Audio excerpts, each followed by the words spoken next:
നേരെ മജിസ്ട്രേറ്റിന് മുമ്പിൽ ഹാജരാക്കിയത്. കോടതി മുറി ആയിരുന്നെങ്കിൽ ഞാൻ ചില രസങ്ങളൊക്കെ ഒപ്പിച്ചേനെ. വെറുതെ അല്ല വട്ടുമേനോന്ന് ചിലർ വിളിക്കുന്നത്. ഡിഫറന്റ് ആയിട്ട് എന്തെങ്കിലുമൊക്കെ ചെയ്തില്ലെങ്കിൽ വല്ലാത്ത മടുപ്പാണ് ഡോക്ടർ. ഡോക്ടർക്ക് ബോറടിക്കുന്നില്ലേ? എന്നും ആശുപത്രി, രോഗികൾ, ഭാര്യ, ഈ സൈക്കിൾ തന്നെയല്ലേ എന്നും. രാജീവിനെ പോലെ ആരെങ്കിലും ഒക്കെ ഇടയ്ക്കിടയ്ക്ക് വരുന്നതുകൊണ്ട് ചെറിയ റിലീഫൊക്കെ ഉണ്ട്. അത് ശരി. അപ്പൊ ഞാനൊരു നേരം പോക്കാണല്ലേ?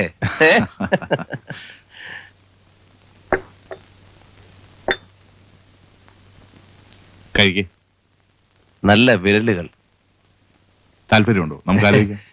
4-5 വർഷം മുമ്പായിരുന്നെങ്കില് ഞാൻ ഓക്കെ പറയുമായിരുന്നു. 1-2 രാത്രിക്ക്. അതങ്ങ് മനസ്സിൽ വെച്ചാൽ മതി. എന്റെ സ്റ്റാഫിനെ കിട്ടില്ല. അത് ഡോക്ടറുടെ തോന്നലാണ്. നേരം പോക്ക് പോലെ എടുക്കുമെങ്കിൽ ഞാനൊരു കാര്യം പറയാം. ഒരു 5 വർഷങ്ങൾക്ക് മുമ്പ് വരെ എന്റെ എസ്റ്റേറ്റ് ബംഗ്ലാവിൽ ഓരോ രാത്രിയിലും 2-3 പെമ്പിള്ളാര് കാണും. ഈ ആശുപത്രിയിലെ പല സുന്ദരികളും എന്റെ കിടപ്പറ കണ്ടിട്ടുള്ളവരാണ്. ഇന്നും അവരിൽ ചിലരിവിടെ ഉണ്ട്, പലരുടെയും പതിവ്രതകളായ ഭാര്യമാരായിട്ട്. ഇപ്പൊ വിളിച്ചാലും വരും, കാണണോ? പക്ഷെ അതും മടുത്തു. ഇനിയും കക്ഷി പോയില്ലേ? എന്താ, ഞാൻ പോണോ? വേണ്ട വേണ്ട, കല്യാണം കഴിക്കാൻ ആലോചനകൾ നടക്കുന്നു പിള്ള പറയുന്ന കേട്ടു. ആലോചനകൾ ഇവിടെ, വിവാഹം സ്വർഗത്തിൽ വെച്ച്. അതുകൊണ്ട് നിങ്ങൾക്ക് ആർക്കും പങ്കെടുക്കാൻ പറ്റില്ല. കാരണം നിങ്ങളൊക്കെ നരകത്തിൽ പോകുന്നവരാണല്ലോ. തമാശ കളി രാജീവ്, ഞാൻ സീരിയസ് ആയിട്ടാ പറയുന്നത്. എനിക്ക് രാജീവിനോട് കുറച്ച് സംസാരിക്കാനുണ്ട്. ഉപദേശമാണെങ്കിൽ വേണ്ട. ഇവിടെ വന്നപ്പോ ദേ പുള്ളി അതിനുള്ള പുറപ്പാടായിരുന്നു. എന്റെ ലൈഫിൽ ഞാൻ ഏറ്റവും ബോറടിച്ചിട്ടുള്ളത് ഉപദേശങ്ങൾ കേട്ടാണ്. എന്നെ ചീത്ത വിളിക്കൂ, വേണമെങ്കിൽ നല്ല ഇടി ഇടിക്കൂ, അപമാനിക്കൂ, പക്ഷെ ഉപദേശിക്കരുത്. Sorry doctor.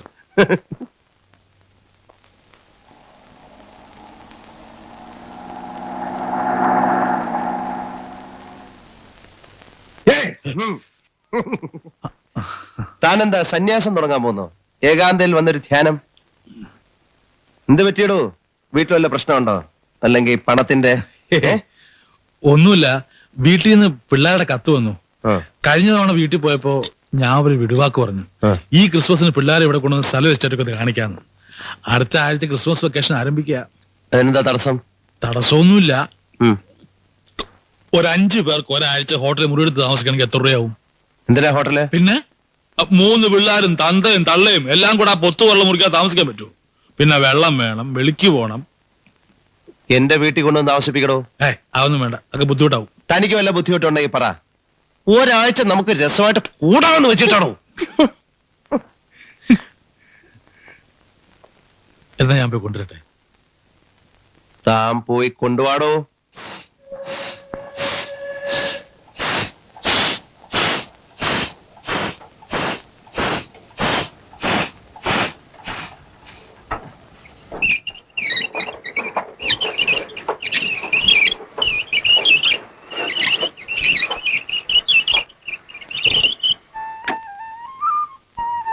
ഹലോ. ആണ്ടെ എല്ലാരും ഒത്തിരിണ്ട് കേട്ടോ. പിടിക്ക്. ഇത് എന്നാ മനുഷ്യനെ ഈ പെട്ടി അങ്ങോട്ട് പിടിച്ച് വർത്താനൊക്കെ പിന്നെ പറയാം. എടാ കൊച്ചനെ ഇതിനെ അങ്ങോട്ട് പിടിച്ച്. ഇതാണ് നമ്മുടെ റാണി ലക്ഷ്മി ഭായി, ചങ്ങനാശ്ശേരി. ഇത്തിരി ആംബിയർ കൂടുതലാ. ജോസന്റെ കർത്താവെ അടിച്ചിറക്ക, ഇങ്ങോട്ടിറങ്ങി വേടാ. എനിക്ക് ഇനി തീവണ്ടി പോണം. ഇങ്ങോട്ട് വരാൻ പോകുന്നു. ഏയ് അമ്മച്ചി, അപ്പന്റെ മണം. ഇവൻ കയറി ഇരിപ്പായോ? എടാ അങ്ങളുടെ പാൻറ്റൊക്കെ ചീത്ത, ഇറങ്ങ്. വേണ്ട വേണ്ട, അപ്പം വേണ്ട, അങ്കിള് മതി. ഹേയ് കുഴപ്പമില്ല, അവിടെ ഇരുന്നോട്ടെ. മോനെ, നിനക്ക് അങ്കിളിനെ അങ്ങ് ഇഷ്ടമായോ? അവൻ അങ്ങനെ ഒറ്റ നോട്ടത്തിൽ ഒരാളിനെ ഇഷ്ടപ്പെട്ട പിന്നെ മേത്തൊന്നും മാറത്തില്ല. ഒന്നും മറന്നിട്ടില്ലല്ലോ. എന്റെ ഈശോയെ, എന്റെ ചെരുപ്പ്. ആ ട്രെയിനങ്ങ് പോയി, ഇനി അത് കിട്ടത്തില്ല. കഷ്ടായല്ലോ, മേടിച്ചിട്ട് 1 മണിക്കൂർ പോലും കാലിലിട്ടില്ലല്ലോ. എന്റെ പാറേപ്പള്ളി മാതാവേ, എന്റെ ചെരുപ്പ് തിരിച്ചിട്ടാണ് ഇത്രയും മെഴുകുതിരി മേടിച്ച് കത്തിച്ചേക്കാവേ. മാതാവിന് ഇപ്പൊ ചെരുപ്പിന് വെച്ച് നടക്കല്ലേ പണി. ഇതാരാണെന്ന് മനസ്സിലായോ? അയ്യോ, ഞാൻ ചോദിക്കാൻ മറന്നുപോയി. ഇതാണ് ഞാൻ പറഞ്ഞ രാജീവ് മേനോൻ. ഇത് എന്റെ വീട്ടിലാണോ നമ്മൾ താമസിക്കാൻ പോകുന്നത്? കൊച്ചന്റെ വീട്ടിൽ എല്ലാവർക്കും കൂടെ താമസിക്കാനുള്ള സൗകര്യമൊക്കെ ഉണ്ടോ? കുറച്ച്. ഓ, അതൊക്കെ മതി.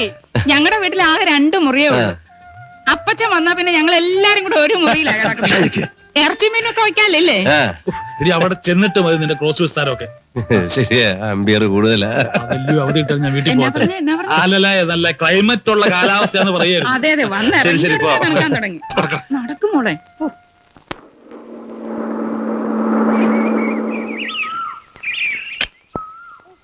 ഇത് തുറക്കാനും വയ്യ. കൊച്ചനെ ഈ കഥ തുറന്നേ. ആ.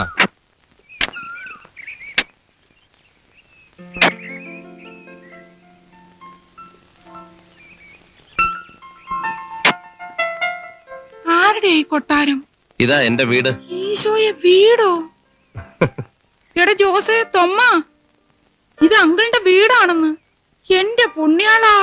ഇടി മറിയാമേ, നീ ഇങ്ങനെ പന്തം കണ്ട പെരിച്ചാഴിയെ പോലെ മിഴിച്ചു നിൽക്കാണ്ട് ഈ പിള്ളേരെ വിളിച്ചോണ്ട് അകത്തോട്ട് കയറി. ചെല്ലേ ചെല്ലു മക്കളെ. ബാ. ഒരു കഥയില്ലാത്തവളാ, ഒന്നും തോന്നരുത്. പിള്ളേരും മോശമല്ല. നമ്മുടെ അല്ലേ? നമ്മുടെ എന്റെ. ആ അങ്ങനെ. ആ, ഞാൻ പേടിച്ചു പോയി.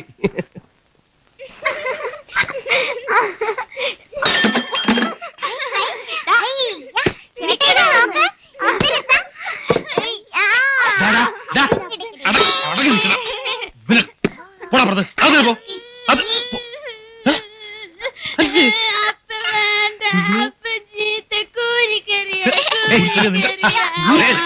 എന്താ കാര്യം? പിന്നെ പിള്ളേര് പറഞ്ഞ് ഉറങ്ങാൻ കിട്ടില്ലേ? അടിക്കല്ലേ? ദാ,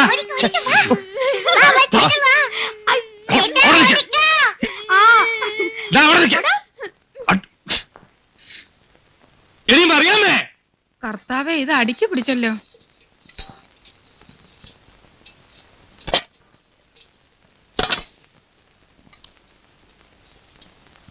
ഉപ്പ് ഇത്തിരി കൂടുതലാ. ഓ, എന്തൊരു എരിവായതിന്. കറി വെക്കുന്നത് എങ്ങനെയാന്ന് ഞാൻ പഠിപ്പിച്ചു തരാം. ഉപ്പ് കൂടുതൽ തന്നെയാ. സ്പൂൺ കഴുകാതെ അതിൽ തന്നെ ഇട്ടെന്തിനാ? ഇത്തരം കാര്യങ്ങളൊക്കെ ഇവിടെ വലിയ ശ്രദ്ധയാ. ഓ പിന്നെ, ചുണ്ടിലൊന്ന് മുട്ടിന്ന് വെച്ചപ്പോ എന്നാ വരാനാ? ഞങ്ങൾക്കാർക്കും ഇവിടെ പകരുന്ന രോഗമൊന്നുമില്ലേ എന്റെ അപ്പാ. ദേ, ആ പിള്ളേരെ നടക്ക നിർത്ത്. ഇല്ല ഇപ്പൊ തന്നെ ഇവിടെ ഇറക്കി വിടും. പിള്ളേരടങ്ങാനും കളിച്ച് നടക്കട്ടെ. ഇത് എന്റെ പാട് നോക്ക്. പാട് നോക്ക്. അപ്പനെ കയറി കൂരിന്ന്. ആ കണക്കായിപ്പോയി. ആ, പട്ടി നീയാടാ പട്ടി. ഇല്ലടാ, വരാടാ. ഡാ, വേണ്ട. അമ്മച്ചി നോക്ക് അമ്മച്ചി. നിർത്തി ചേട്ടാ. ഞാൻ തൈര് ശരിക്കും തൈലുവാ. വിടറോ. അങ്ങോട്ട് വാങ്ങിക്കടാ. എന്ത് വേണം? ഈ കുട്ടികളെ നിലയ്ക്ക് നിർത്തണം. ഇതെന്താ ഭ്രാന്താലയമാണോ? ദേ, എന്റെ കുഞ്ഞുങ്ങളെ പ്രാന്തന്മാരെന്ന് വിളിച്ചാലുണ്ടല്ലോ എന്റെ സ്വഭാവം മാറും കേട്ടോ. നിങ്ങൾ കളിച്ചോ പിള്ളേരെ. എടാ രാജ, അന്നേ ഞാൻ പറഞ്ഞതാ സംസ്കാരം ഇല്ലാത്ത നിങ്ങളെ ഒന്നും വീട്ടിൽ വിളിച്ച് കയറ്റരുതെന്ന്. എടാ രാജ, എന്താടാ ഇതൊക്കെ? ചന്തയാണോ? ഇതൊക്കെ ഒന്ന് ക്ലീൻ ചെയ്യടാ. ശരി സാർ. ആരാ രാജ ഇത്? പിള്ള സാറ് മാനേജരാ. ആ അത്രേ ഉള്ളോ? പോവാൻ പറ.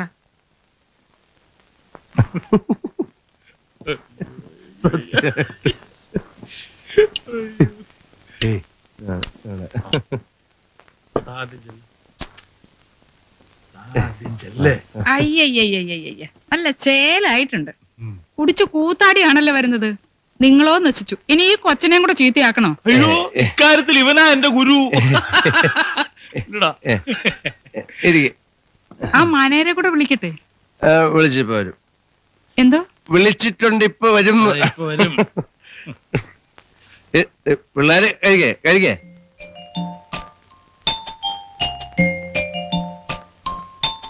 അങ്കിളിന്റെ കൂടെ ഇരിക്കണം.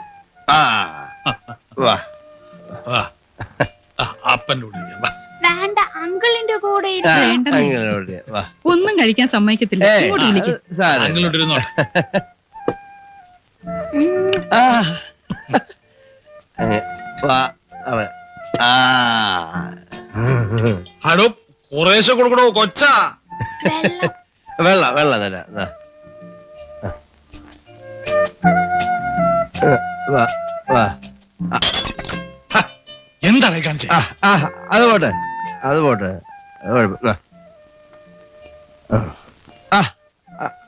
അങ്കിളിരിക്കേ. ഇവിടെ ഇവിടെ അല്ല, അങ്കിൾ അവിടെ വേണ്ട. ഇരിക്കേ. ഈ ഉത്സവമൊക്കെ ഒന്ന് കഴിഞ്ഞോട്ടെ, ഞാൻ ഒറ്റയ്ക്ക് ഇരുന്നോളാം. ഏതായാലും ഒരു കാര്യത്തിൽ എനിക്ക് വലിയ സന്തോഷമായി. കുറെ കാലത്തിനിടയ്ക്ക് രാജീവ് ഇവിടുന്ന് അത്താഴം കഴിക്കുന്നത് കണ്ടല്ലോ. ഏ, ഏ, ആ, മോനെ. ആഹാ, അപ്പൊ നേരത്തിന് വീട്ടിൽ വരവൻ തീറ്റയൊന്നും ഇല്ല അല്ലേ? കെട്ടികളും കുട്ടികളൊന്നും ഇല്ലാത്തതിന്റെ കേടാ. ഉം.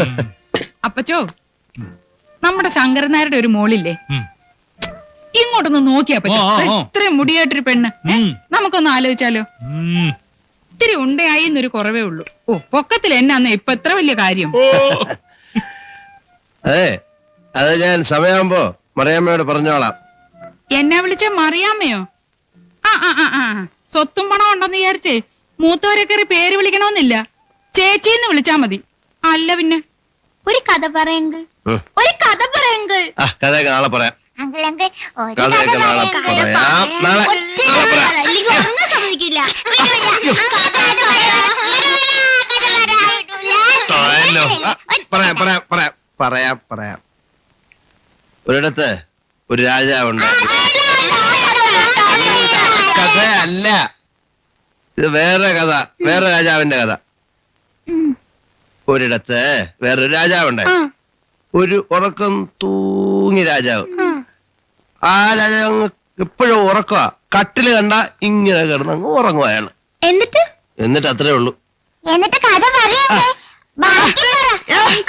ഒരു രസമുണ്ട്. ഏത് നേരത്തെ എനിക്ക് ബുദ്ധി തോന്നിയത്? എന്ത്? ആ പറയാം. അപ്പോഴേ ഈ രാജാവിനൊരു ഗുണമുണ്ട്. ഈ രാജാവിനെ ആരെങ്കിലും തൊട്ടാ അവരങ്ങ് ഉറങ്ങിപ്പോവും.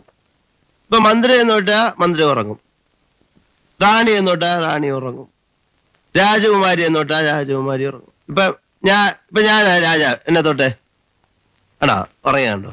മോള് തൊട്ടെ മോള് ഉറങ്ങി, മോൻ തൊട്ടെ മോനും ഉറങ്ങി. അങ്ങനെ ആ രാജ്യം മുഴുവൻ ഒരു രാത്രിയും പകലും കിടന്ന് ഉറങ്ങി. എന്നിട്ട് മനസ്സിലായിപ്പാ. എന്നിട്ട് അത്രേ ഉള്ളൂ. ഈ കറിയാത്തിന് ഉറക്കം ഇത്രയും പ്രയാസമില്ല.